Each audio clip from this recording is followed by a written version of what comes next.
with all the nonsense going around? And how do we have food on the table for our families? That's it. That's what everybody wants.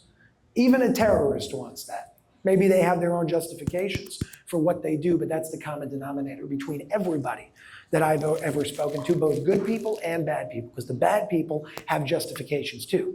Hitler didn't think he was evil. He thought he was doing something good. Fauci doesn't think he's evil. He thinks he's doing something good. They're just sick in the head. But it doesn't change the fact that they are coming from the same place that everybody else comes from. Some of them just come from a place of saying, listen, we want this world to continue moving forward. We believe, not me, God forbid, but we believe that there's too many people on this planet. Let's kill them to save the planet. In their mind, it's a good thing. Everybody, no matter who you are, wants the same exact thing. Some people just have some really weird ways of getting there. The reason why I bring that is because it was very refreshing for me to be able to see that. Where I started looking at people and seeing, I don't care what skin color you are, I don't care where you come from, we really are a family here. And it's not just on this life, to your point. It's not just life on this planet. I mean, mathematically, whether you understand what they look like or not, there needs to be life somewhere else. How they look, that can be debated. But there needs to be something going on here. And we live in a very beautiful planet. We live a very beautiful life that's been compromised and corrupted for several reasons. Some by accident, some on purpose. I believe it's a little bit of both, sometimes a lot of bit of both. So the reason why I open with that is because it sounds like a lot and it's not. This world is not as complicated as people make it out to be. If you're here because you want to walk away with something different, something new, a new path, a new way of going about rebalancing this imbalance in your body. And pay attention to the words that I'm using because they're very important. And I'll show you those concretely and clearly as well. Everybody's here for a reason. Even if that reason is your wife dragged you here. No matter what the reason is, you have an opportunity here today. I don't have a watch on me, but for the next hour or so, I'm going to be doing something that will give you guys a very special opportunity. An opportunity where if you're present enough, if you put your phone away, if you don't think about what happened yesterday, and if you don't think about what's going to happen tomorrow, if you are just here and nowhere else for the next 60 minutes, you have the opportunity to walk away with what most people take 20 years to learn. Sometimes a whole lot longer if they ever do in this life. And some people look at me and say, what the hell are you talking about? How can you compare an hour of time to 20, 30, 40, 50 years of school? And I can and I can't.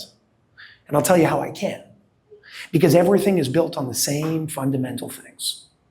And that's what you need to know if you want to expand into a better life. If you want to live a healthier life. I don't care about the name of a disease.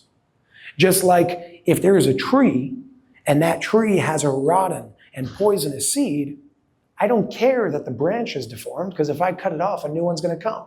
We've been focusing on the effect of causes instead of the causes of them themselves. And that's why we live in the world that we live in today. But the truth is, what seems to be infinite can be understood by finite governing laws. So I'm going to ask you, what's your name? Alejandro. This marker, how many inches is it? 5 inches, give or take. If it's 5 inches, 1, 2, 3, 4, 5, is it finite or infinite? Finite. Is it finite or infinite? Good, you're all wrong. And I'm going to prove it to you on demonstration.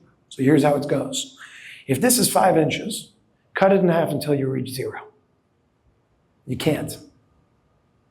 Because from 5, it's going to go to 2.5. And from there, it's going to go to whatever 25. And from there, it's going to go to 62.5. And from there, it's going to go to so on and so forth in the 30s and the 15s and the 7s. And it's going to keep getting closer to 0, but it's never going to get to 0. Now, what I just showed you factually is the fact that what is finite or appears to be finite is actually infinite. The problem in the world is we focus. The things we see, we believe that they're real, and that's an illusion. It's not real, and I'll prove that to you as well. Once you understand what I'm about to say, it's going to make it a whole lot easier to create a foundation to understand everything else in this universe. And you don't have to be an expert for 40, 50, 60 years to do it. I graduated college about 5 years ago. I was partying my ass off up until that point. I didn't have time to figure all this out, which means maybe there's a different way to get to this point. And there is. It's not 40, 50 years, although the deeper you go, the better. But it doesn't change the fundamentals. So, with this marker, what's it made of? What's your body made of? It starts with an A. Physically. Atoms. Everybody agree? Everything physically is made up of atoms. Now, an atom looks like this, with like your neutron, the proton, the electron, whatever, and all these subatomic particles. And this is just a fact. This is science. Now, there really is no wall around it. They just draw it because it's the field and that these subatomic particles are moving in. But here's a fun fact that most people don't know. This atom is primarily not physical, because the only parts of this atom that are physical are this, and this. So the actual breakdown of what makes up an atom, factually, you can look this up yourselves, is 0.00001% matter. Which means it is 99.9999% what? Space, anybody else? Energy, anybody else? It's all the same thing. Space is just energy you can't see. All the same thing. Some you can see, some you can't, so on and so forth, and the visible spectrum outside of it. This, when you break it down to its fundamentals, is made up of one thing, and that thing is called energy. Now, you want to name the energy? Go for it. I don't care. It doesn't change that fact. It's all energy. Now look at yourself. Touch yourself. You feel physical, you look physical, but you're not physical. As a matter of fact, you're 0.00001% physical. And yet, we've been focused on this for so long because it's what we can see. But what if I told you that there's a world that governs these laws? And that world is what makes up everything. It's called energy. We've been focused on physics for a very long time. Physics are limited by what we can and can't see, can and can't measure, things that are linear from beginning to end. But what if there's something in the world that can't be measured? You see, energy, first law of thermodynamics, science. It can't be created or what? Can't be created or destroyed. That means that if I take this marker, it's made up of God knows what, but energy. And if I burn it, it's going to burn, and eventually it's going to disappear, and it turned into something else. It transformed. Energy cannot be created or destroyed. It can only be transformed, and we see that by endless demonstrations that you would do. Same thing with the body. That's why science actually proves reincarnation. So when I meet a scientist and they're like, yeah, God doesn't exist. Okay, cool. I mean, you don't want to talk about the God of religion with a guy in the sky that punishes you? I actually agree. But there's some sort of intelligence and order going on here, and that nobody can refute. Because every single morning, your heart's beating. And every single morning, the sun rises, and every single night, the sun sets. There is an order here. And with order, there is intelligence. And the things that we call disorder are the things we simply don't understand the order of yet. And I'll give you a perfect example. It wasn't that long ago, I don't know the year, but pi, 3.14. If I'm not mistaken, that is the ratio between the radius of a circle and its circumference. Is that correct? 3.14. But before they knew that, they just drew circles. They didn't understand that there was any order between the circles and the ratio between, or the relationship between the radius and the circumference. And today we understand order that we once called disorder. That's just one of many, many, many examples. My point here is, energy is what we need to be focused on. Because energy, if it's what makes up the majority of absolutely everything, and we're focused on the thing that makes up a fraction of a fraction of a fraction of everything, we're making a mistake here. And that's exactly what the world has done today. That's the world that we've evolved to. It breaks down the whole, looks at the effects instead of the causes, and treats it from that level. So acne, they've perfected how to get rid of it. It's called Accutane. And it really works, but it destroys your liver. It's because what they're doing is the example of the tree. With the tree, you have a poisonous seed, you have poisonous roots. You got your trunk, you got your canopy, and you got your branches.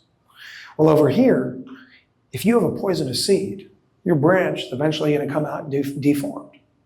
What we do in the world today, the physically oriented people, and I'm not denouncing physicality, I'm just saying pay attention to the thing that controls it.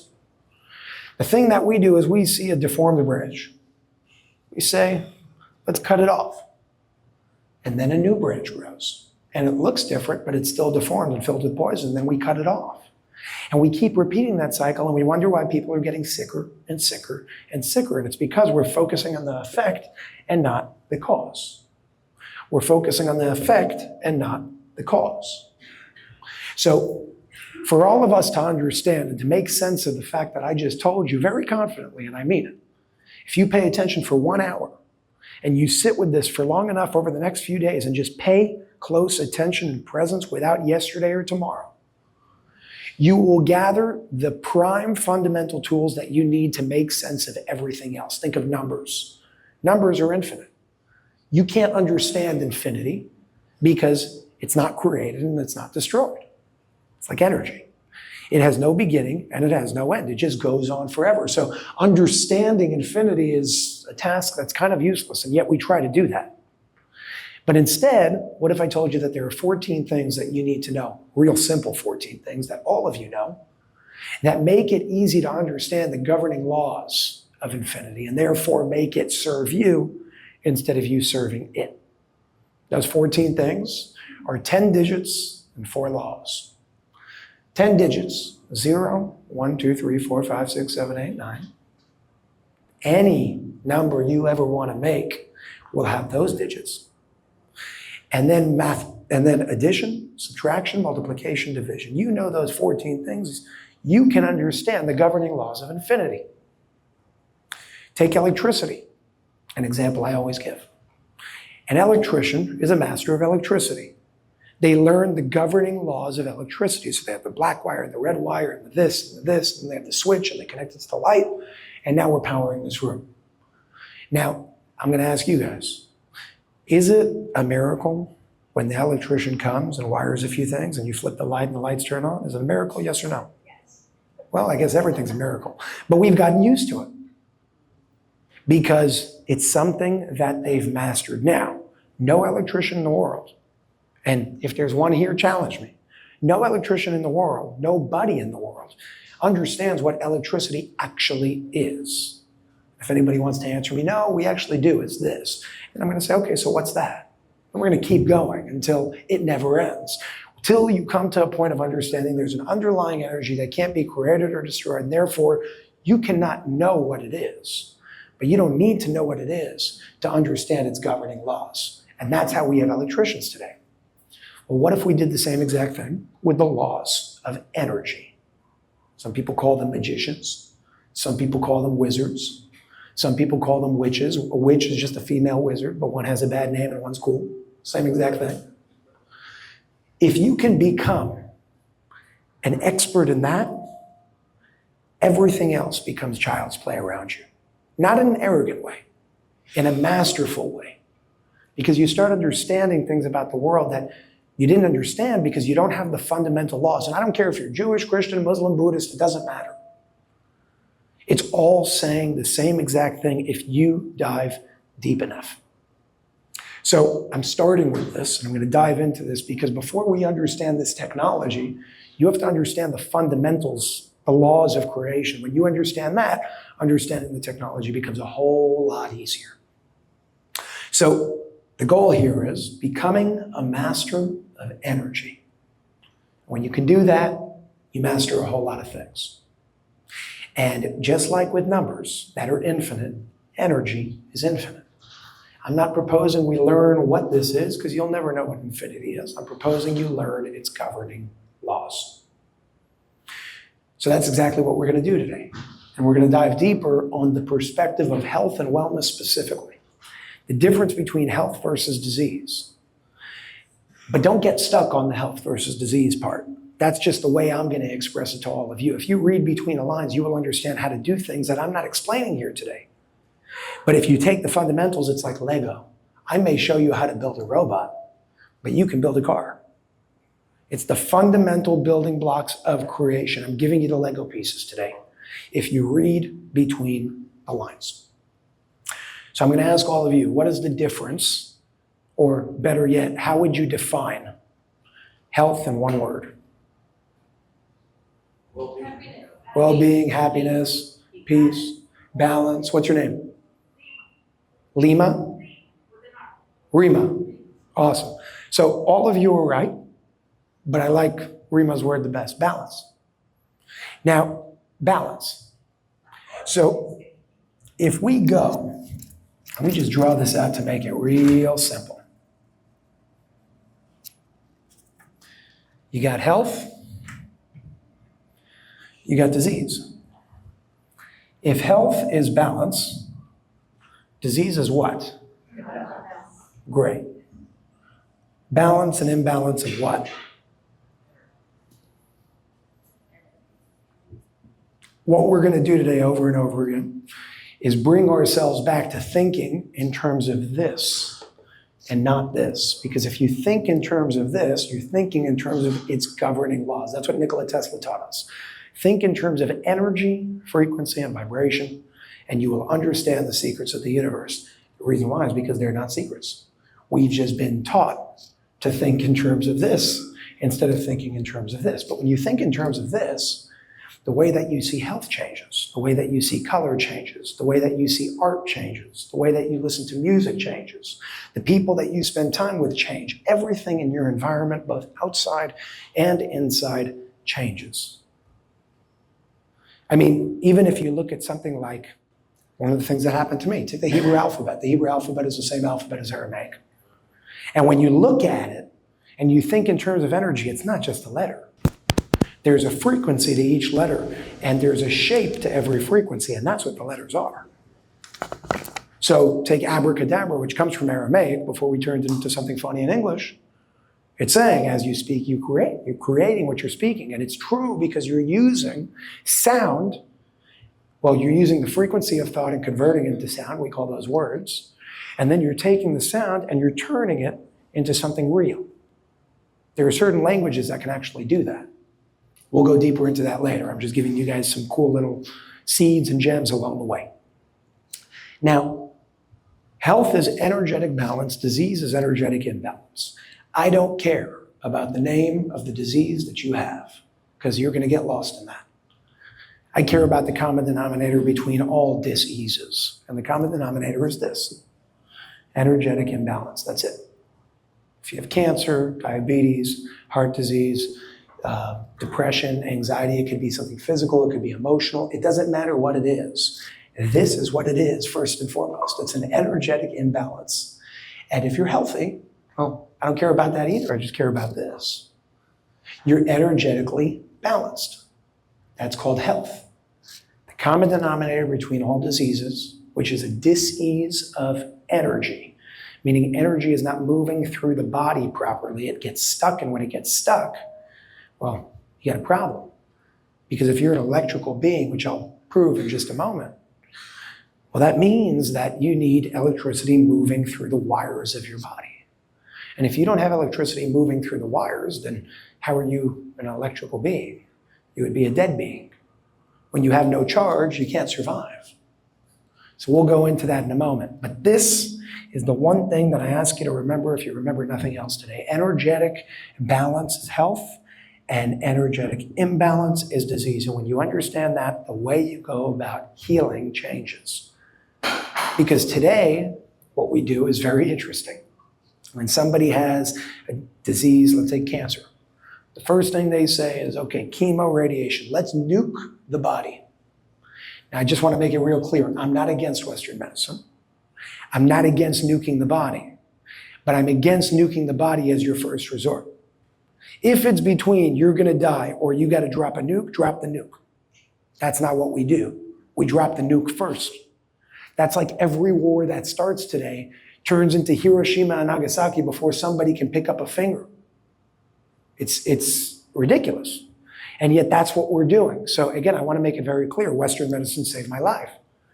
It was intravenous antibiotics that helped me with a staph infection that would have killed me, or at least had my leg amputated very quickly if it wasn't for that. And I support it when you need to support it, when you have no other choice. I'm just against the proportions that we use it in. I'm against the fact that we use it as a first resort instead of a last resort. If nothing else works, nuke all you want. Any other way is the equivalent of having a terrorist in the corner with 6 kids and wanting to save the 6 kids. And the first thing we do is we take a grenade and we throw it. You're going to kill the kids. And if you don't kill the kids, you're going to hurt them, and they're going to live very, very tough lives for the rest of their lives. So why would you do that? The problem here is because we've been focused on this instead of this, matter instead of energy, we focus on the branch instead of the root. We focus on the effect instead of the cause, and we deal with problems on the level of the effect. So we see a problem, let's kill the disease, but the disease isn't your problem. Your problem is the environment that allowed the disease to exist in the first place.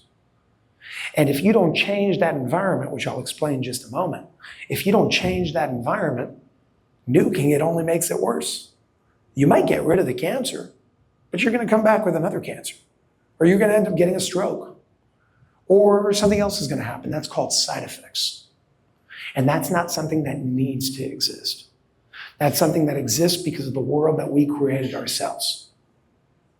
So there are 2 fundamental ways of seeing the world. The first one is called holism, and the second one is called reductionism. Holism and reductionism explained is very simple. This is a screen, and this is a screen. And both screens are made up of infinite pixels, just like this life. It's made up of energy which can't be created or destroyed. Everything in existence. This screen has infinite pixels, and this screen also has infinite pixels. Same exact screen, different way of understanding it. These guys were arrogant. They're the guys that live in our world today, what dictates our world today. And they said, let's study every single pixel on the screen, but how can you study everything that's infinite? You can't. It's going to give you literature that keeps growing and never ends and just ends up confusing you. But they did it anyway. So they perfected the pixel that we call acne. And like I said earlier, it's at the expense of the pixel that we call the liver. Or they perfected then the liver because they damaged that at the expense of the heart. And it goes on and on and on. Reductionism is taking an infinite whole and breaking it up into parts, thinking you can do that and you can't. And when you try to do that, you end up with something called side effects.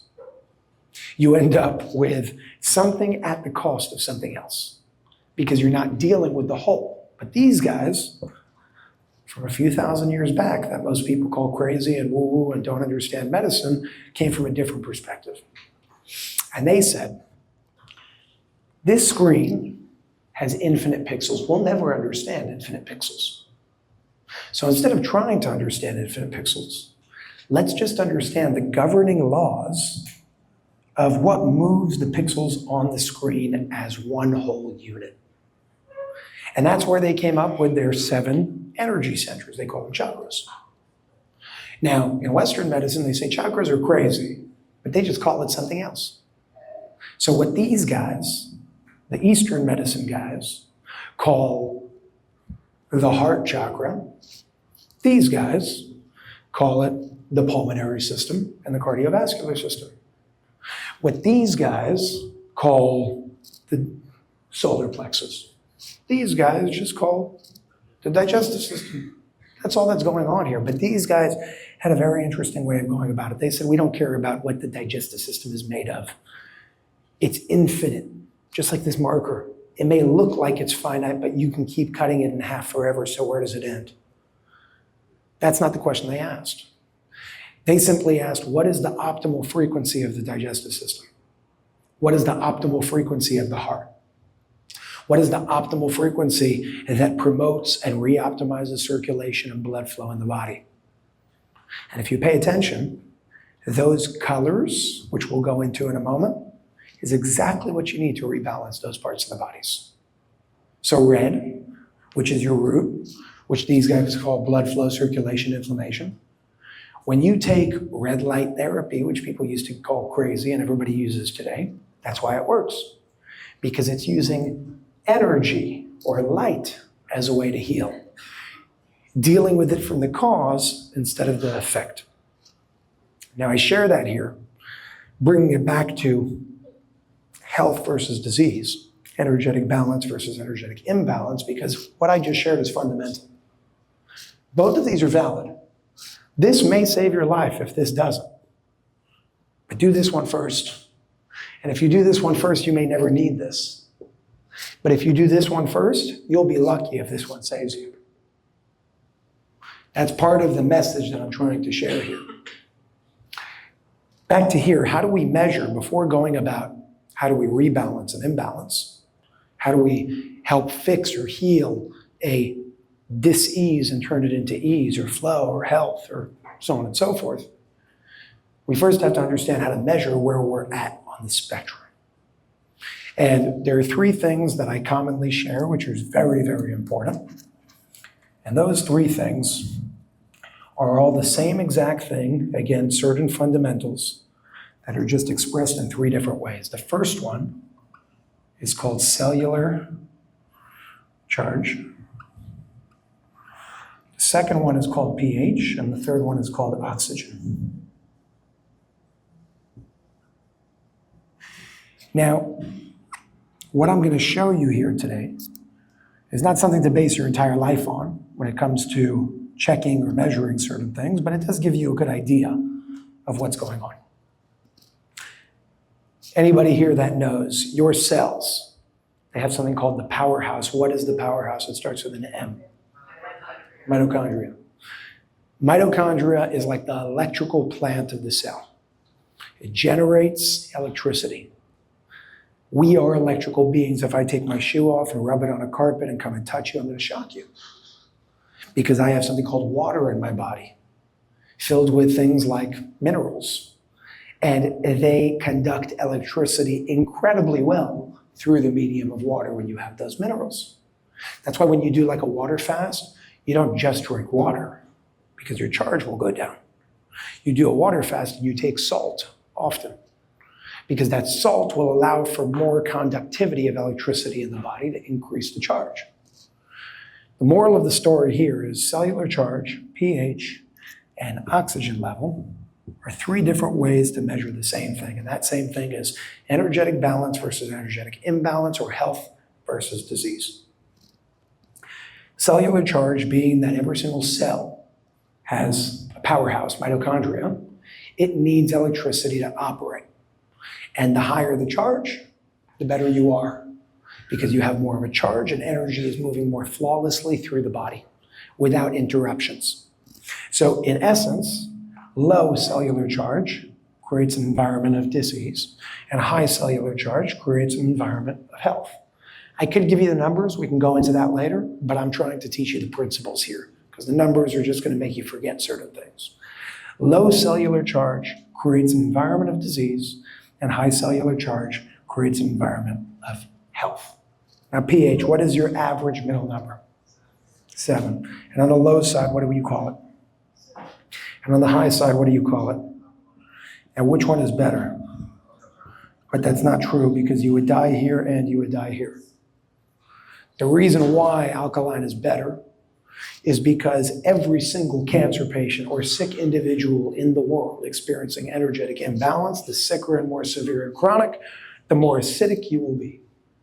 And therefore, you use alkaline food and alkaline water to rebalance the imbalance to bring it back into optimal pH.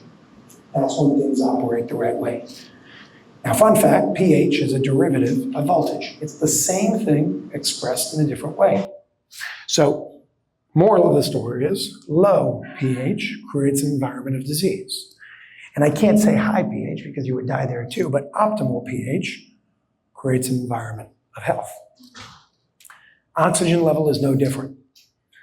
We have oxygen in our bodies. It's the one thing that if we go without for the shortest period of time out of food and water, you will die. You'll go into cardiac arrest. Oxygen is a very interesting thing. There was a man named Dr. Otto Warburg, about 100 and something years ago. He proved the following, and he won the Nobel Prize for it. You can look him up, by the way, Dr. Otto, O-T-T-O, Warburg.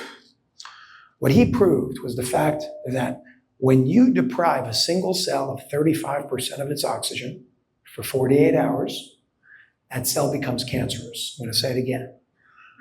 When you deprive a single cell of 35% of its oxygen for 48 hours, that cell becomes cancerous.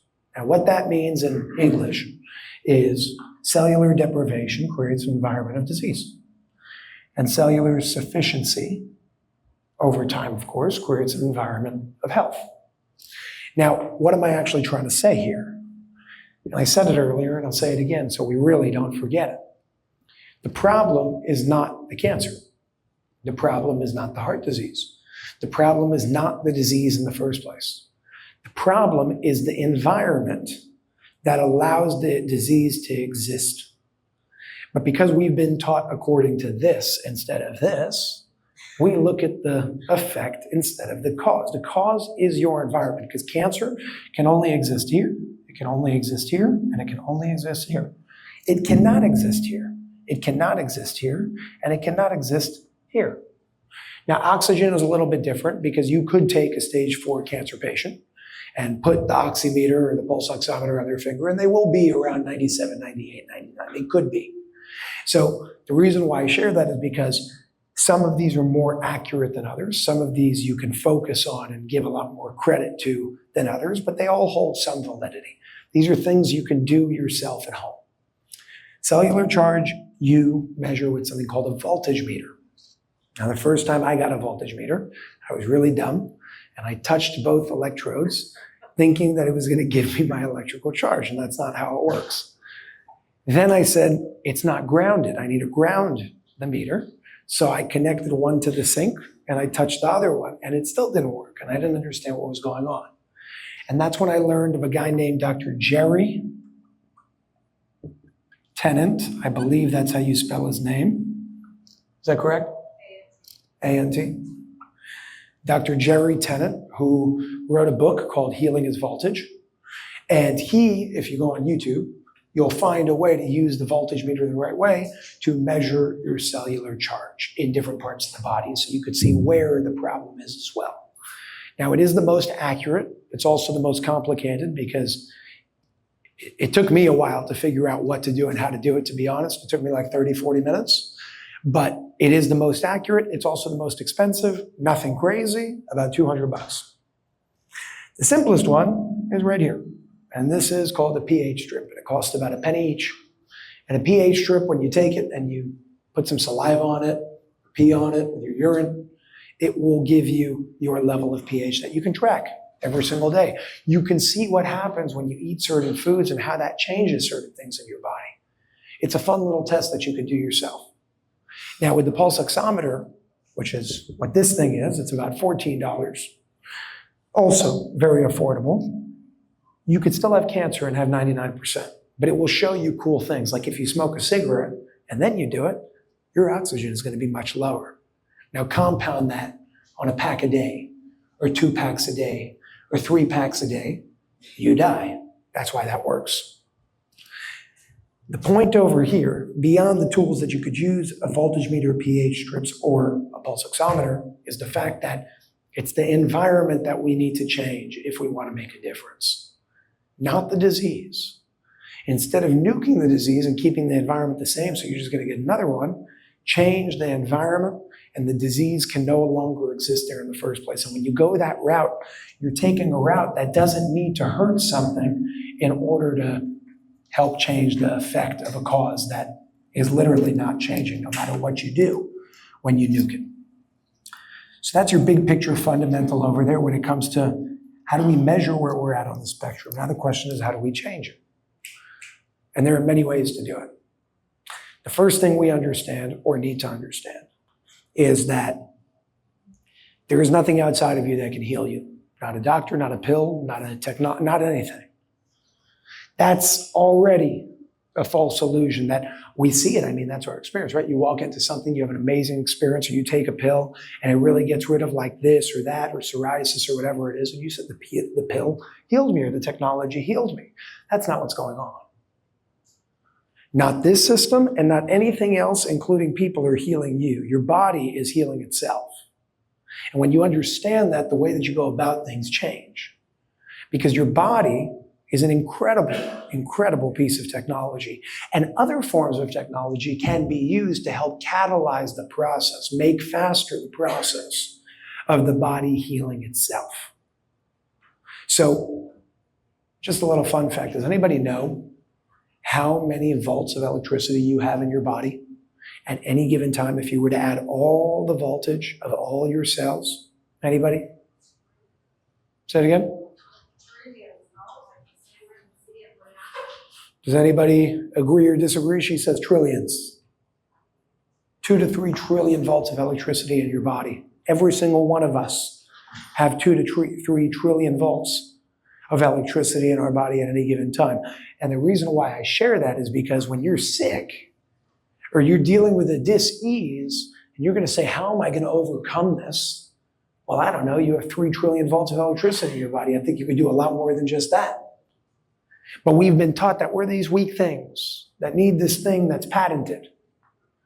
And that's a whole other part. That's a huge problem in the medical system. Because look how it's built. You can't patent something that occurs naturally in nature. I can't patent an apple. God made it. Cannot patent an apple, but I could patent an apple that I changed its DNA. Because then I synthetically did something to it. I changed it from its natural form. Now, if I can't patent an apple, from a business perspective, what is my incentive to tell you, hey, come eat this thing? You could just take it off the tree. So they do something else because of how the system is built. Take Advil or aspirin. It comes from the willow bark tree. But you can't patent the willow bark tree. So they made Advil, and one became the generic form after because it's so old.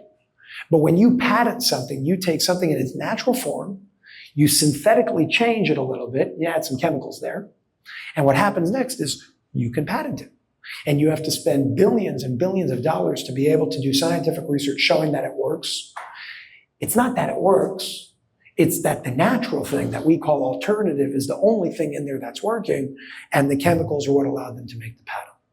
And then they get their rights and they have an exclusive for 20 years and they make billions and billions and billions and billions of dollars. And the people in the FDA that approved it always end up on the board of directors somewhere of the company that they approved. It's a corrupt system. It's a very, very big problem. So how do we go about changing that? And we go about changing that through truth, through knowledge, through awareness, through understanding the fundamentals of absolutely everything without making things complicated. Health is energetic balance. Disease is energetic imbalance. We understood the fundamentals. That's what we learned so far. We went through the fact that you measure this versus this through different means, which you can use a bunch of different diagnostic tools to do. Now, how do we go about changing it? The first thing that I said was understanding that your body is the greatest healer there is. It's the greatest form of technology there is. But in a world that is full of dirty stuff and pollution and dirty electricity and nasty water with God knows what's in there at this point, we need some assistance along the way.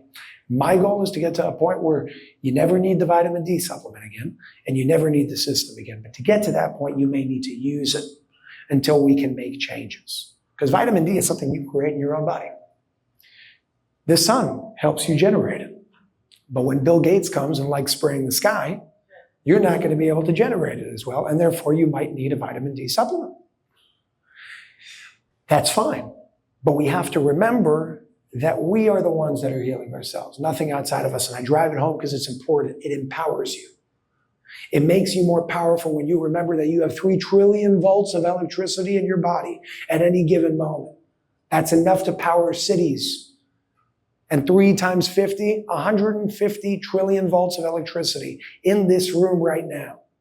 Nothing can handle that. And yet you're just sitting here with a heartbeat. It's insane. That's the miracle. That's Call it whatever you want. God, Moses, Jesus, Muhammad, I don't care what you call it. But that thing that's intelligent, that has order to it, is what I'm referring to. Whatever name and story you want to give it, God bless you. That's not my problem. So long as we understand the basis of what's going on here, which is infinite. So the simple things like grounding, walking on this earth barefoot is very important because the earth has a charge and your body has a charge. And when you walk barefoot instead of walking on plastic, this is more like cork, but when you walk on plastic instead of walking barefoot, you're stopping that flow of electricity. And grounding has been shown to lower inflammation. Now, there's many different reasons for that. Things like the Schumann resonance, which is a whole other topic. It's like Earth's heartbeat that has a certain frequency. Remember I spoke to you guys about languages earlier, like Hebrew and Aramaic? Well, the Schumann resonance is 7.83 hertz. This is just a side tangent. That's really cool. The Schumann resonance is 7.83 hertz. 7, 8, and 3 equals 18. That's how gematria works. Gematria can only be used, not on English, because English is a made-up language. It's something that we created. But there are some languages in the world, regardless of religion, just the language itself and the energy behind it, that has a certain resonance to it. So when I say the letter A out loud, it's a sound. And that sound, you can shape that sound. The science of that is called cymatics with a C. When I shape the sound of the letter A, I get an arbitrary nothing. But when I shape the sound, is that how I draw an aleph? Is that correct? Yes. Okay, good. When I shape the sound of this, it looks like it. That's a discovered language. It's a language based on mathematics. That's what gematria is. So why do I bring that? How do I connect it to grounding? Grounding connects you to the earth. The resonance of this earth in a standard deviation is 7.83 hertz. You take those numbers, you add them up, you will get 18. And it just so happens to be that the word for life in Hebrew is 2 letters. This is 8 and this is 10. This is 18. That's the resonance of life. It's speaking mathematics in a language you can understand. Now, it's very interesting because that's a whole other thing that you can kind of walk into and understand how to do, which we can go into later on in questions because it's pretty cool. But then there were also certain agendas that were done here before I go into the other ways of being able to rebalance and imbalance. While we're on this topic, it's important. There are 2 numbers in this country that we've been taught to stay away from. One is 13 because it's super unlucky. And the other one is 666. Well, this is chai. This is life. And this is love. Because that's how you spell it in Hebrew. And this is 1525, which equals 13. The 2 most powerful frequencies that I would call the most powerful frequencies on this planet, we were taught is unlucky and satanic. Now, can you use that energy in a negative way? Sure, just like I can take a knife and kill you. But I can also take a knife and make a salad. We've been taught that the bad things are good, like fluoride in your water and aluminum in your deodorant and garbage in your food. And we've been taught that the good things are bad, like everything that I just shared. So that's more of a side note because it's pretty cool stuff. But let's keep going. So you got grounding, you got breathing, you got drinking clean water, and as simple as blessing your water. And that sounds funny, but I'll prove it to you scientifically too. There's a reason why all these religions came. No matter which one it comes from, it says, bless your food before you eat it. And there's a man in the 90s that proved exactly what that does. And that proof is part of the research, whoever asked about research, of a piece of how this technology works as well, alongside other things. So the reason why I say there are a lot of things is because when we come from a holistic perspective, everything changes. When we come from this perspective, here's what it looks like. Let's walk in. Let's sit with the technology. Let's take the pharma pill and whatever. And then let's leave and let's go eat McDonald's and drink Coca-Cola. That's called reductionism. That will kill you. Because you can't expect to actually heal and change your life if you're only doing something a piece of the time and basically cheating on yourself all the other times. It doesn't work like that. And I don't care how good a technology is. You may have temporary relief, but if you want to keep that, you're going to have to do or live a holistic life. You change your food, you change your water, you change your thoughts, you change your friends. You eat in a healthier way, you drink in a healthier way. All these things are important. It's part of the protocols with this system for a reason. So when it comes to what I just spoke about, I told you that I would prove to you that blessing your food actually has an impact. And some of you probably know where I'm going with this, but I'll say it anyways. Raise your hand if you know of a man named Dr. Masaru Emoto. Good. About a quarter of the room, a third of the room has no idea who he is, so let's explain. Dr. Masaru Emoto died in 2013, I believe. 2012, whatever. And he was a Japanese businessman turned scientist, and he had a hypothesis. He had a question. His question was, is it possible for my thoughts, my words, my beliefs, my emotions to impact and change the environment around me? And everybody looked at him in the 90s and said, you took too much mushrooms. You cannot do anything like that because you're not touching it. And if you're not touching it, you can't change anything. And he said, you may be right, but let's do a test. So to do that test, he took 2 petri dishes of water, 2 cups of water, but scientifically 2 petri dishes. And this water and this water was the same. They were both part of a control group here. Well, there was another control group, but this water and this water was the same, to keep it simple. This water, he said a lot of bad things to it. He said, you're ugly, and I hate you, and so on and so forth. And on this one, he said, you're beautiful, and I love you, and so on and so forth. So we're going to call this one the bad cup, and we're going to call this one the good cup. Now, just a side note here, because it's important. There is no difference between speech and thought. The difference between speech and thought is the frequency that it's expressed in. Because I could think of this microphone, and I can speak of this microphone. And when you go to somebody like Elon Musk, not that I like his brain chip, but look how it works. It's taking thoughts and it's converting them into words. That's how it's helping certain people. How do you take a thought and turn it into a word? You convert it from this frequency to a different frequency. The thought of something and the word of something will have the same impact on changing the environment, which I can show you right now. The only difference between the two is one you can hear and one you cannot. But they both exist as a frequency. That's your common denominator. So this is the bad cup, and this is the good cup. This he spoke poorly, this he spoke beautifully. And what he did next was he took the water and he froze it. And he froze the water because he understood, like many scientists would, that water is made up of molecules and they have molecular formations to it.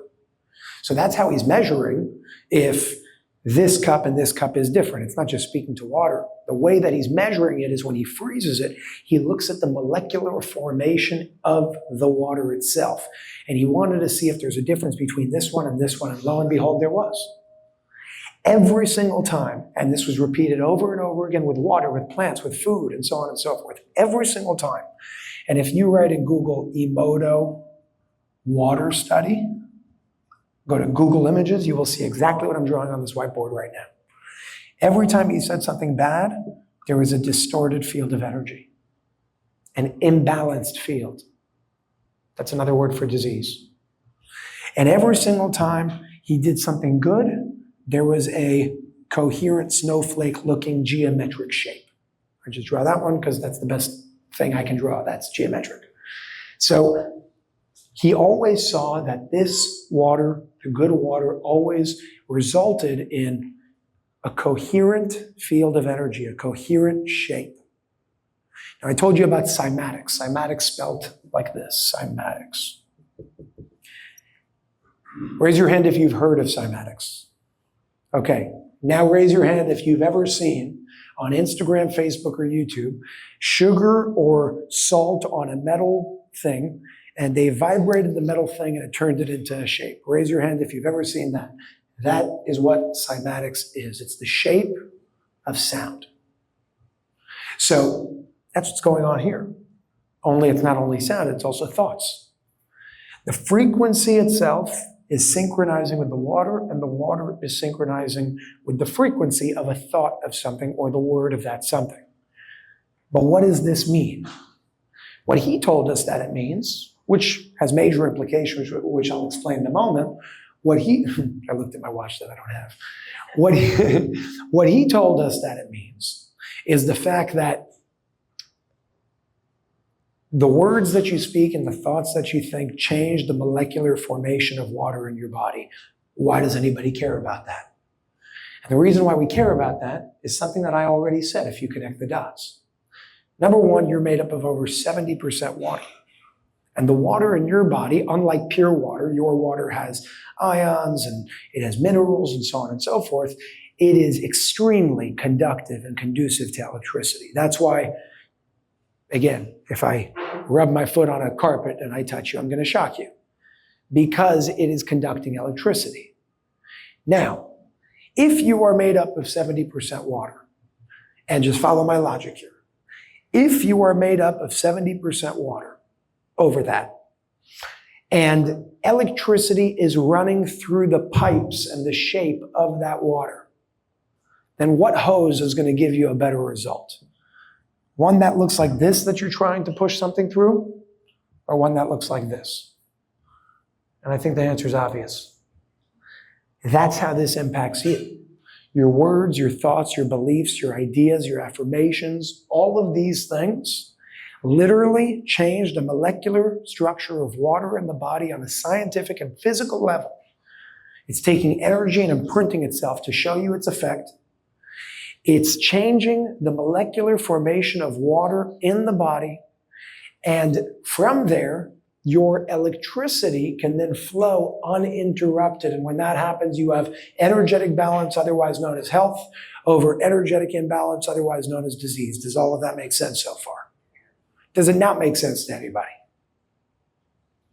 So, to take it a step further, when you walk in that room, and I don't know if you guys have tried it yet or not, but you're going to see on that screen a lot of weird symbols. If you were to pause it, if you were to take a keyboard, and they're the only ones that are allowed to do that, but if you were to take a keyboard and connect it to the computer that's doing what it's doing, and you were to press the space bar, it's going to pause.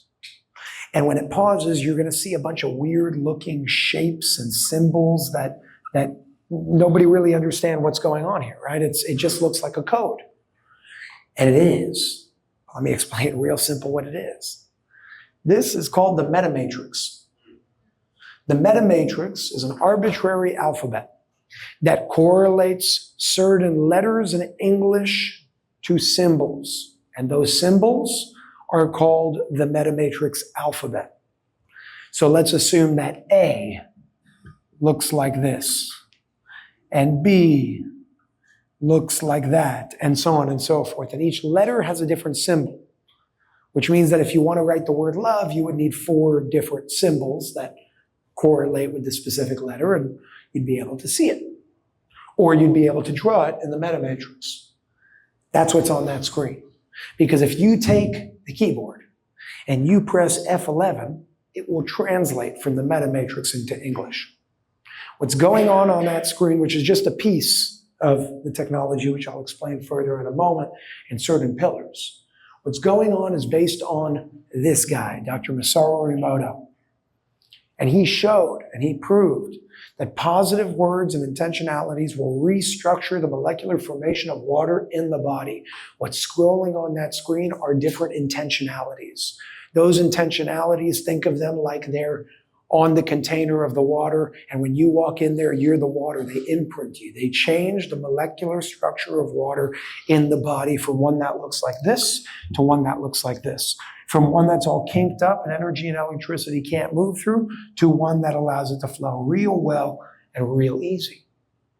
And the only side effect that you may see is something called a detox.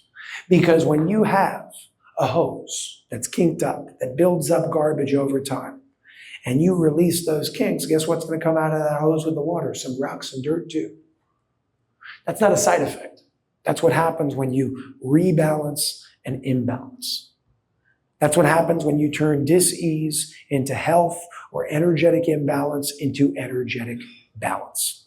So part one of the technology is using this right here, Dr. Masaru Emoto's study, as a form of research, by the way. There's been a lot of other research that was done, but it's all based on that. But I want to explain one thing further.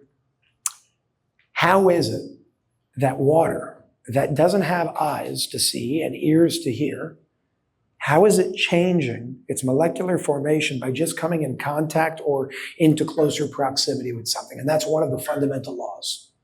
That law is called the law of synchronization with your environment. Now, women in the room, what happens when you spend enough time together? You get your period at the same time. You also get pissed off at the same time, but you get your period at the same time. And women in the room, is your period contagious? Other than the pissed off part, is it contagious? No, it's not.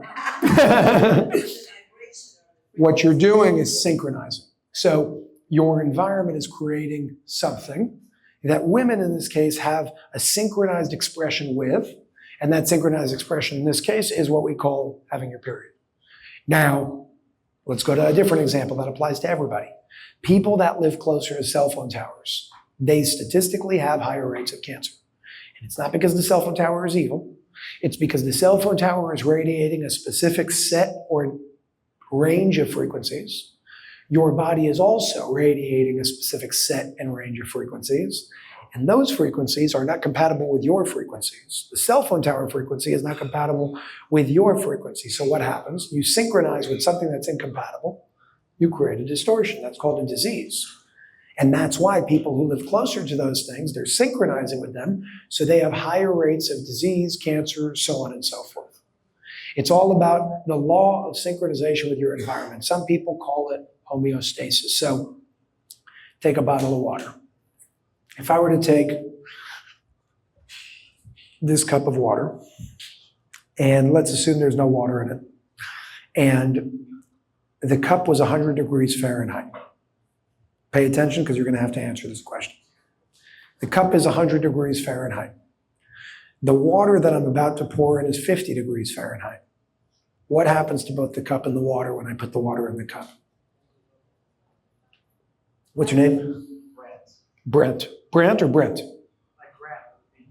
Got it, Brent. So Brent says one heats up and one cools down. That's 100% accurate. It's called homeostasis. So the water will heat up. The temperature of the cup will cool down.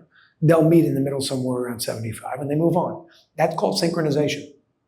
That's how that works. Now, we're talking in terms of temperature. Let's do one more example on temperature. Brent, if I take the cup and I connect an electrode to the cup to keep it at 100 degrees Fahrenheit always, and then I take the 50-degree water and put it in, what happens? You do. You're just thinking too hard. The water heats up to 100 degrees. So I'll say it one more time. If the cup is connected to something that keeps it at 100 degrees Fahrenheit always, no matter what happens, and I take 50-degree water and put it in the cup is not cooling down. The water is going to have to heat up to meet it where it's at. It's called synchronization. Other people call it homeostasis and balance. It's the same exact thing. These are simple things that everybody can understand and see for themselves. And just giving it to you in a way that makes it easier to understand. So that's talking in terms of temperature. But if everything is energy, then it doesn't matter if it's temperature or an energy not measured in temperature. The word love has an energy to it, no matter what, whether it's the thought or the spoken word. And the spoken word will give you a shape. That's called cymatics. I'm connecting the dots now. So if the word love has an energy, and you were to take the word love and put it as a fixed label on this cup, what do you think is going to happen to the water? It will mirror the energy behind that word. That's called synchronization. So what I'm telling you is the technology and how it works is the container, in this case with affirmations. Just a piece of it. We'll go into the rest in a moment. You are the water. And when you walk in as the water into the container, that's a fixed energy. You are dynamic. you will meet the container where it's at for the same reason why the water will heat up when it goes in a hotter cup, and the same reason why the molecular structure of the water will change when you put the word love on the cup. It's because of synchronization with your environment, called the law of synchronization.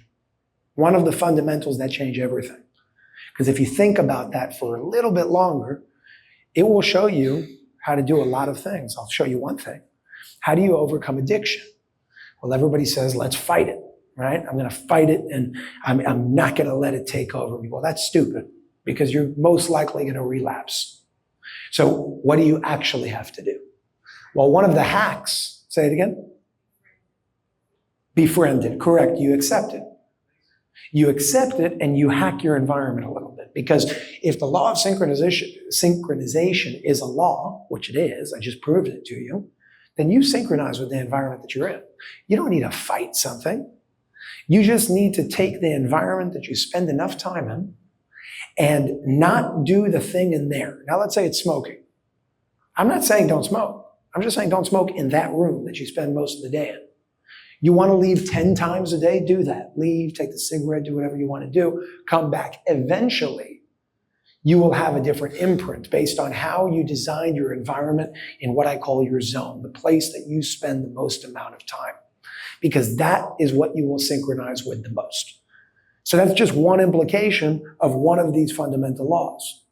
And there's billions of implications. You just got to think about it and apply it of like, what does this mean? And what can I do with it? So affirmations is a piece of what's going on here. The other piece, the fancy word, is called polychromatic light therapy. And polychromatic light therapy just means a lot of different colors helping rebalance the body. Now I'm going to ask you all, in order from red. Light is a spectrum, and it starts with red. What's the next one? Say it out loud. What's the next color? Orange. Yep. Yep. Yep. Yep. Beautiful. And does anybody know the scientific word for color? Say it again. RGB. That's what we learned when we were 5. Say it again. U. Hue. Okay, keep going. Scientific word, it starts with a W. Wavelength. What you said is true as well. I'm giving you the scientific term, which is called wavelength. So here's the cool thing. Color doesn't exist. Color does not exist. Sound doesn't exist. Sound is measured in hertz. It's an energy. Color is measured in nanometers. So this is your spectrum of color, and that's not correct, 360. It's all measured in something called nanometers. It's the length of a wave. Now, why am I saying color doesn't exist? Because it doesn't. What exists is the length of a wave. The fact that your brain takes the length of that wave or that wavelength and converts it into something called red or yellow is your business of how the human being works.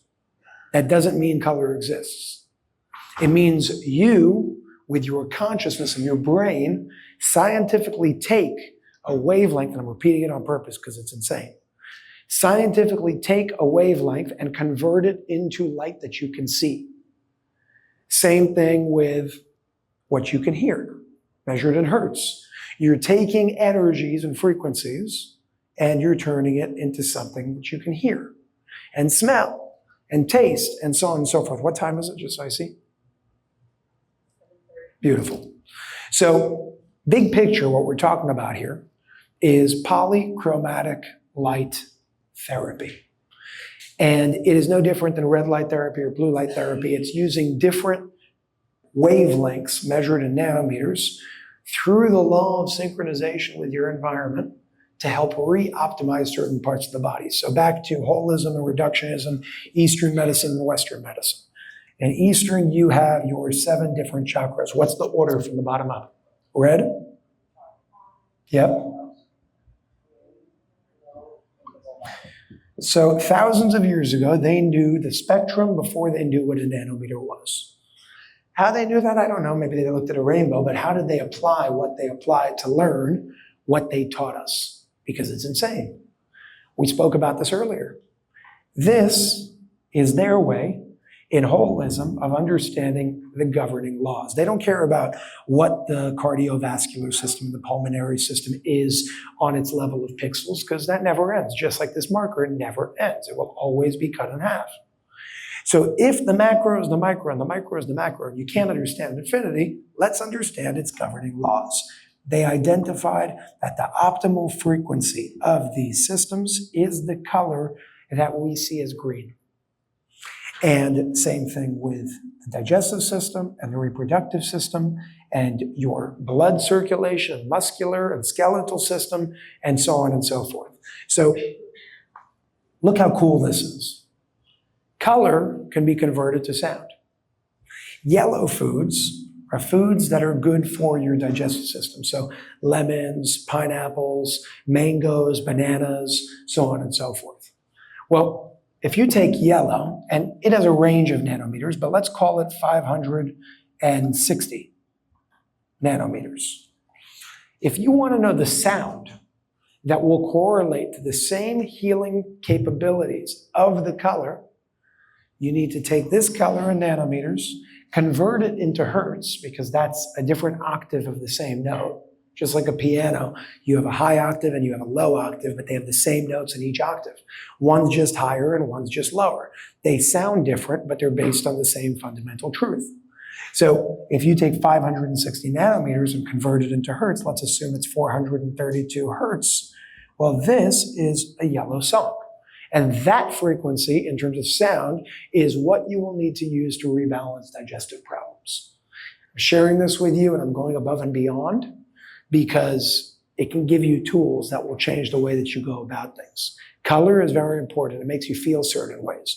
Marketing gurus use colors for certain purposes. Red makes you hungry. Blue makes you calm. Yellow makes you excited, and so on and so forth, because you're synchronizing with the energy behind what we call color. It can be applied to a billion different things. Now, why do I bring this up here? Because when you look at those screens, you're going to see a lot of color. And it's not for fun.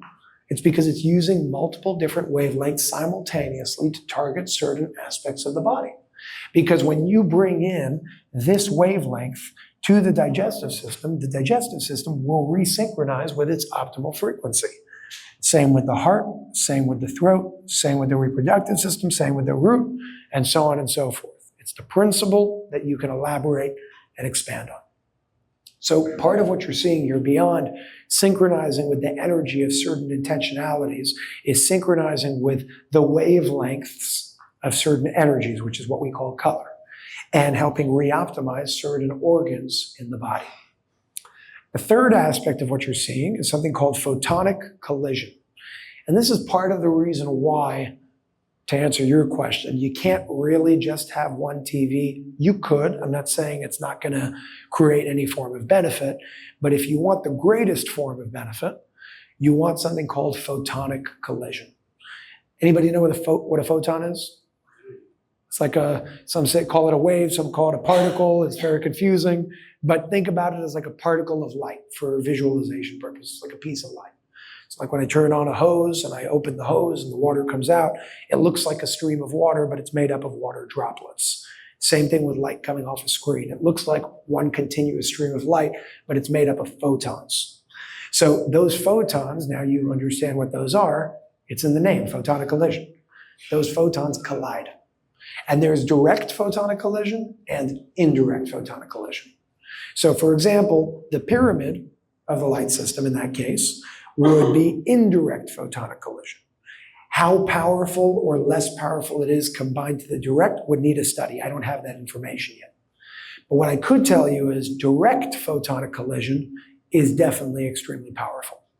Because when those photons collide, those particles of light collide directly, they create something called an implosion. That implosion is very strong, much stronger than an explosion. And when you have that implosion, you create a certain charge. That charge is between -70 to -90 millivolts. Now don't get confused about the negative, it's a good thing. Your average cell that's healthy and just all good, is between negative 23 and negative 25 millivolts. The closer you go to zero, the closer you are to dying, because zero has zero charge. So when you go to negative 20, negative 15, negative 10, you're in a real bad position. And that's why increasing cellular charge is so important. Now, to regenerate cells when they're starting to disintegrate is not just using negative 23 to negative 25. You're going to have to do the same thing behind the principle of why we use alkaline food and water to rebalance acidity. You're going to need a much higher charge in order to bring them back to where they need to get to. And that's what this charge is. Negative 70 to negative 90 millivolts is where your cells are truly regenerating in a very powerful way. And what did we learn about the law of synchronization? Just like the cup, if it's connected to something that keeps it at 100 degrees all the time, and I take water that's 40 degrees and I put it in, the water will meet the temperature of the cup because the cup is fixed. Same thing here, just like I explained with the words. It's no different with the charge. Only now, the container that you're in, that room, is creating a specific electrical charge. Your cells, if much lower, will then synchronize with that higher electrical charge. And that's why they call it like a wireless charger for your cells, almost like an iPhone. You can put it on those mats and they start charging. And they use magnets and things like that. This is not that different, only it's with a human body, your cells, and a technology that's creating something. It's exactly how cell phone towers give you cancer. Only this is the positive version of that you synchronize with to help you not experience an energetic imbalance. So photonic collision is an extremely important part of what's going on, whether direct or indirect. Indirect, I do not have studies on yet. I know that it exists, but to give you proper numbers, something else would need to be done. Direct is what we're talking about here, which is exactly what you have in this system. The last piece is just kind of big picture. Electromagnetic waves, electromagnetic fields, energetic fields in general. People hear EMF, and it's always a negative thing. And yes, because of the types of energies that we're creating in this world. But your body has an energetic field to it. Everything has a field to it. So that's not a bad thing. It's a bad thing if it's not compatible with the body. Now, the fundamental, call it field, energetic field, that is basically the basis of all of creation as we know it, looks like this.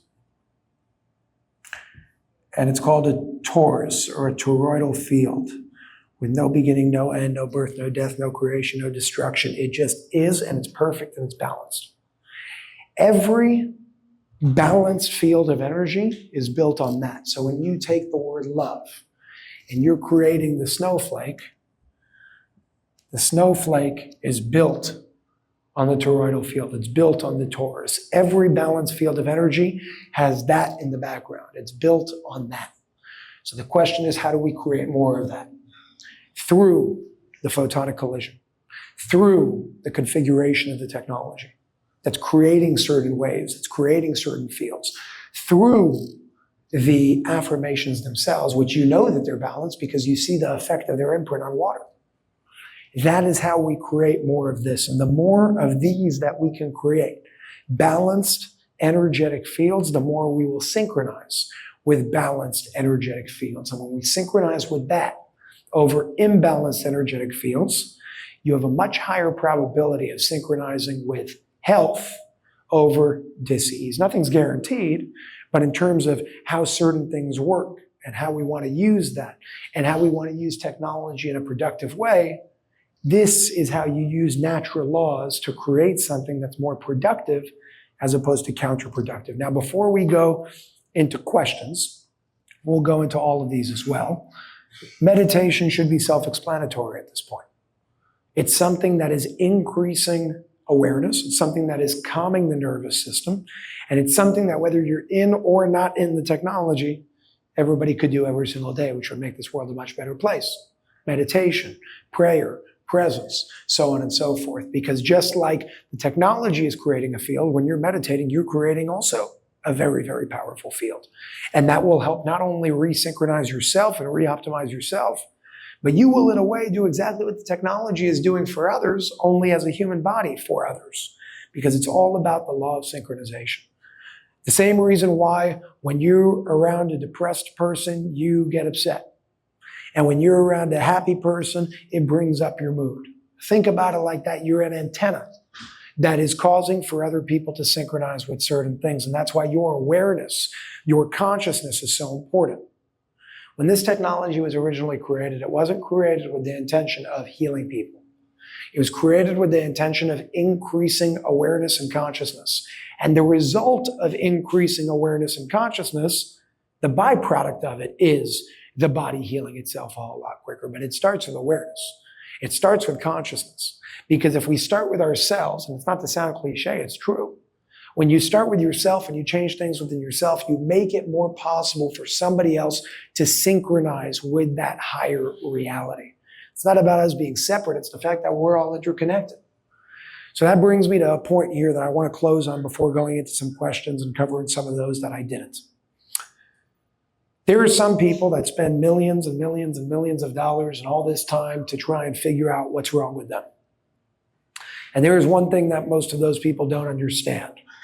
And whether you spent all this money and time to try and figure out how do I overcome this disease, I think it's very obvious to say that money without health is not worth anything, and you would give every penny away to be healthy. But when it comes to understanding the principle I'm about to share, it's very important. I don't care how powerful a technology is. I don't care how much money you have to spend on things in order to figure out what the best thing is for you. I don't care how much time you're spending doing it. If you negate and don't pay attention to the fact that there is a lesson behind every single ailment that you are experiencing in this life, you could try whatever you want. It might give you temporary relief and it's going to come back, because that's the fundamental environment that we're talking about. What I'm trying to say here is your disease, your ailment, your hardship, your obstacle is your blessing. It's the greatest opportunity you have to make a change. It may not be comfortable, but it's the greatest opportunity you have to make a change. And that is what is necessary in order to get to other points in this life.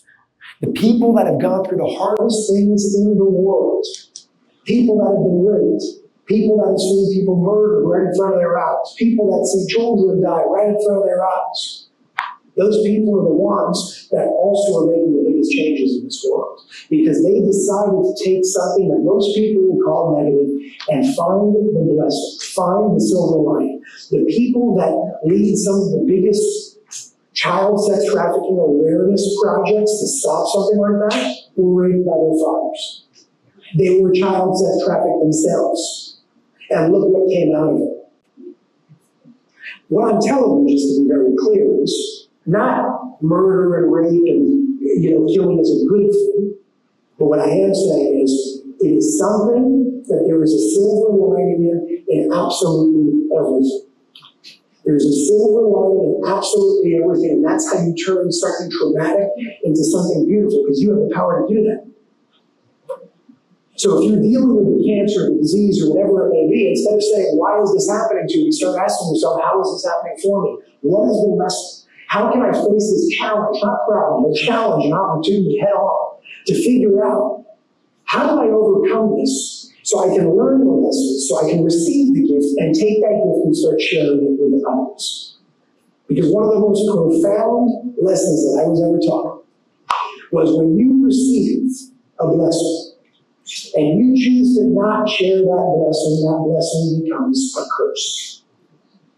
But when you receive a blessing, and you share that blessing as much as you can, that blessing keeps increasing and getting more powerful, so you can keep sharing and moving that flow. Your disease, your problems, your obstacles also have the greatest potential and the greatest lessons and the greatest gifts within them. And I went through one very, very difficult myself. My father died in my arms a few months ago. And I was covered in his blood. And it was not a very comfortable scene to be in. It was a very traumatic scene to be in. But I will tell you that there was a silver lining. And that silver lining, one of many, but the silver lining that I'm going to share today out of that trauma that I will never forget for the rest of my life, taught me and showed me that my father was not his body. I actually saw it. I was able to see it. I was able to see the difference between him and his body. Until then, it was just this like mental thing. It was a game. It was a philosophy. I saw it. And it made it easier, not that it was easy in any way, but when we did go and bury the man, I wasn't burying my father. I was burying his body. And there's a very big difference. Now, I share that because that perspective in my book is a blessing. And some of you may be going through the same thing. To share that blessing, turn something negative into something positive. Not that that will never be hard and that everything's going to be okay. I'll miss him for the rest of my life. But it doesn't mean that there wasn't a blessing and a gem in what happened over there as well. And the same lesson goes for each and every one of you. I don't care what you're dealing with. I truly couldn't care less what it is. It's your gift. And if you choose not to receive the gift, well, it's going to keep being given to you. And that's called a repetitive theme in your life. And many of us have it. Some people deal with bankruptcy over and over again. Some people just don't know how to make money. Some people go into a relationship, end up divorced 5 times. Those are repetitive themes. Because when the bad thing happened, we looked at it as a bad thing instead of asking ourselves, what is the lesson that we can learn from this experience to make us one experience richer and nothing else? And if you do that, that is generally the missing piece of the equation that I see most people don't have.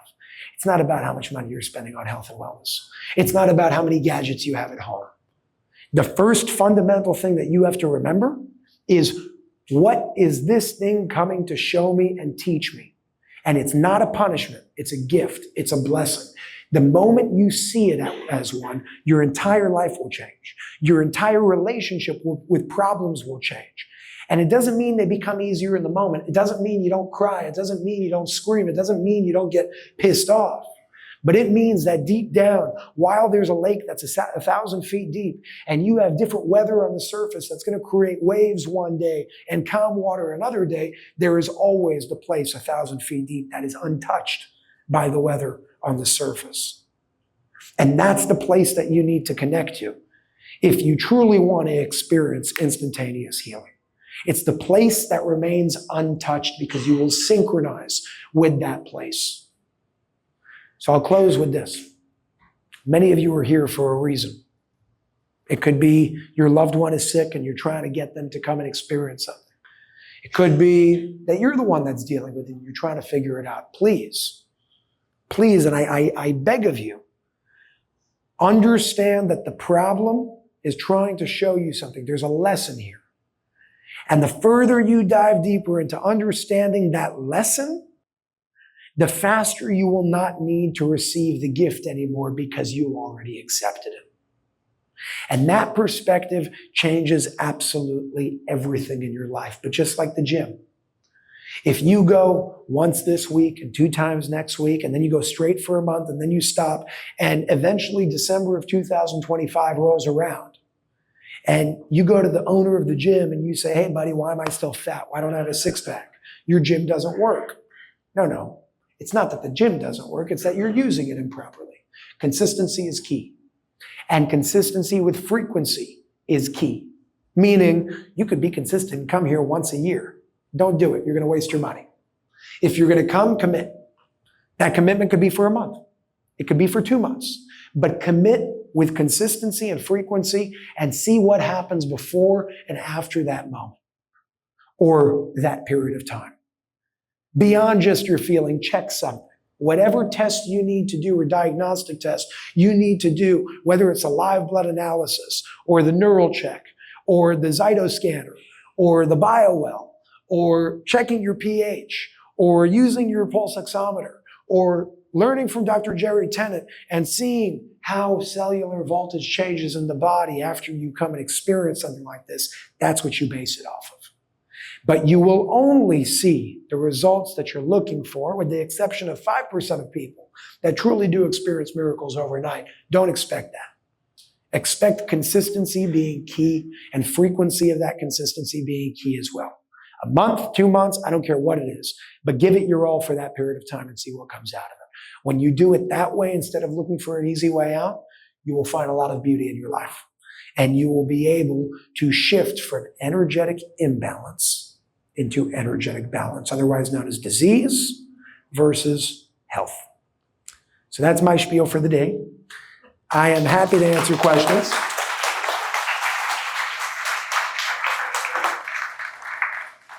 Any questions we can go into? I keep looking at my watch, that's not existent. Yes? How long does the effects of the session last? How long? So what's your name? Andy? Okay, so Andy asked, how long does the effect of a session last and how long should we do it? And I wish I can give you an answer for that, but that doesn't exist. But I'll tell you why we are brainwashed to believe that it exists. Because when we open our TV and we see that commercial, it says, do this for this amount of time, and it's been medically proven to give you this, or reverse cancer, and that's not true. That's just words that they can use legally after spending $250 million to be able to do a study. There is no way for anything in this world where there's a one-size-fits-all for this is what you do and this is how you do it. There are certain regimens that you can follow to see how you overcome certain things. And the best way to do it with this technology is through something that we call the conditions improvement form. And the conditions improvement form, which I ask you all to fill out, it's on unifiedhealing.com, and we'll share it with you as well so you can have people fill it out. We don't need your personal information. I just want to understand, not identifying factors of, your name and all that, but female, male, and yes, there are two genders, we're going to keep it at that, but female, male. From there, what is your age? How long did you spend in a system? How big was the system? And what were your results over a period of X amount of time? And from there, when you get 1,000 women with stage 4 breast cancer between ages 35 to 55 that experience something in a 12-unit system, I can give you the statistic behind it. Doesn't mean it's going to happen to you. But I would love to be able to get enough data to tell you, hey, Andy, you're dealing with this? Well, 73% of women in your situation did X, and this is what they found. You may be the 27% that doesn't. But those are the statistics that I'm talking about. And that's the most ethical way of going about something without trying to make people believe that you have this miracle thing that's just going to fix everything, because nothing does that. And nothing will do that because of the spiritual component that I explained. We need to understand the lesson and heal ourselves from a holistic perspective before anything. So the base that I use, to not be annoying on that answer, is 20 hours. 20 hours is what I would do before and after in a consistent way, whether it's 2 overnights in a row or 3 overnights in a row. One of the best things that you can do is sleep in the system, which this center is perfect for. Sleeping in the system itself, number one for me, is something that I like doing because I don't have to do something in order to achieve certain benefits, meaning I'm sleeping and it's happening, so it's easy. I don't have to go out of my way to make it happen. You're going to go to sleep tonight, so might as well sleep in a place that's a little more coherent than other ones. So I would say 20 hours as a base. Do a test, whatever that test is, before and after on whatever it is that you may be dealing with. If you're not dealing with anything specifically, you could find somebody that does live blood analysis and see what happens before and after. As for the part of your question, where you asked how long does it last, that's up to you. If you leave here and eat McDonald's, the answer is no time. But if you leave here and meditate before you go to sleep tonight, not look at your phone before you go to sleep and breathe, probably a whole lot longer, because you are what this thing is creating. This is just bringing you back into balance with what you are. And the more coherent life you live and the more healthy life you live, the more you'll experience it. Yeah. Yes. I like what you said about sharing the blessing. And my question is how do you, the business side of Unified Life? So there's a lot of people that talk about, it's interesting in this community. You have like the very physical business people, and then you have the very spiritual people. And it's not every day where you find somebody that's a combination of both. And the best, in my opinion, the best perspective is to be a combination of both. Because the only spiritual person will say, we need these on every corner. But no, you can't do that. You can't, because if you did that, everybody would go out of business. The 3D person will say, we need territories. And then there's a combination between both. For example, if there's a contract that we have that has a territory and somebody wants to come in that territory, if it's really a bad idea, we're going to say no. But if it's on the border, we're not going to say yes. We're going to say, talk to the owner. If you get their blessing and you guys find a way to work together, by all means. But if you don't get their blessing, we're not moving forward. It's a combination between the two. Now, I say that because where do you want to open? I'm in Orlando. So in Orlando, I think there's about 3. And if there's about 3, until we see demand meet supply in the proper way, just from a business perspective, I hate saying no, but we can't do it. Because not only it would hurt them, it would be throwing you into a fire. And you got to do right by everybody in the equation. Because some people are like, why are you denying me? I'm not, I'm trying to help you. You just need to understand what we're doing here. Now, that doesn't mean that, if you want it for your personal purposes on a smaller level, you could do something like that. And by the way, if anybody here does do something like that, you make sure to go through them, whether it's a cube or a pyramid or whatever it is. And the reason why, just in full transparency, is because we want to support our centers. And when a referral comes through a center, not only you save money on the purchase, but they get a piece of the action. And that's what will make this center better.